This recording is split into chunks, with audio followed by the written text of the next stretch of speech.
can depend on us to provide independent, objective, and timely oversight of SBA. Thank you for the opportunity to speak to you today. I am happy to answer any questions you may have for me.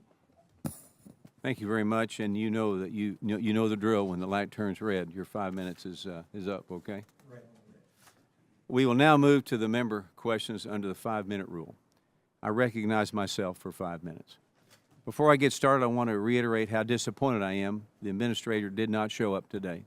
This is a big deal, and I would assume she would have an army of her staff here coming to defend her work and the SBA as a whole, but not even the Army is findable.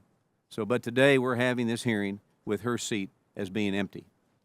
Shortly after you released your fraud report, the SBA released a statement that expressed its concern that the OIG's approach contains serious flaws that significantly overestimated fraud and misleads the public. I don't know if I ever remember a time an agency ever accused their nonpartisan watchdog of misleading the American people and the congressional committees that are charged with their oversight. So, Mr. Ware, question, did you and all the employees within your office put together this report to lie about what occurred within these pandemic programs? Is that your goal? Absolutely not. Our goal, like we have demonstrated from the beginning of the pandemic, is to be independent and keep an objective eye so that you can properly oversee these programs along with us. And I think that we've done that. I am super confident in this report. Okay. The two total fraud numbers that are presented in these reports are drastically different and both unacceptable. Either one is wrong. Can't accept it. The SBA claims that they had a more diligent process that ruled out much of the fraud that your team has flagged. I have a few questions about these claims. First, who has access to more data to more accurately find the levels of fraud, the OIG or the SBA? The Office of the Inspector General does. Okay. Secondly, your review of the estimated fraud didn't start at $200 billion. What was the initial value of the potential fraud you looked at before you got it down to $200 billion? $650 billion.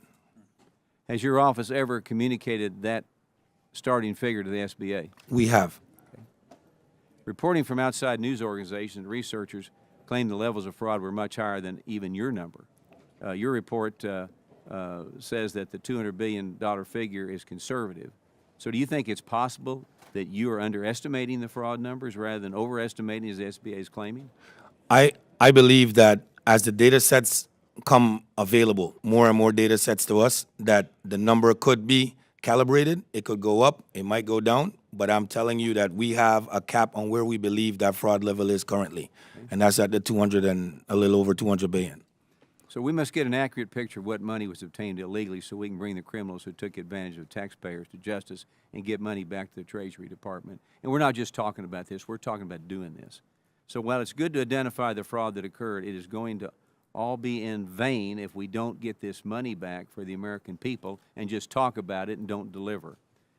So, Mr. Ware, we've seen the SBA take some deliberate actions that will make it harder to get back some of the illegally obtained funds, such as their decision not to collect on PPP or EIDL loans under $100,000. Can you tell us what actions the SBA could take immediately that would get more of these illegally obtained funds returned for the taxpayers? Well, let me state that we have partnered hand in hand with the agency to pull back the $30 billion that we have pulled back thus far. There is even more in the chute right now. We're just working through the agency to try to streamline the process for getting that money back. We're still going after this. The Secret Service is still working with us on our individual cases. Together with the Secret Service, we pulled back $1 billion. And there are, like I said, quite a bit still in the chute. We'll be working with the U.S. Postal Inspection Services to do that as well. You know, to the taxpayers, $100,000 is still a lot of money. So just to ignore it is another problem. So I now recognize the ranking member for 5 minutes of questions. Thank you, Mr. Chairman. Mr. Ware,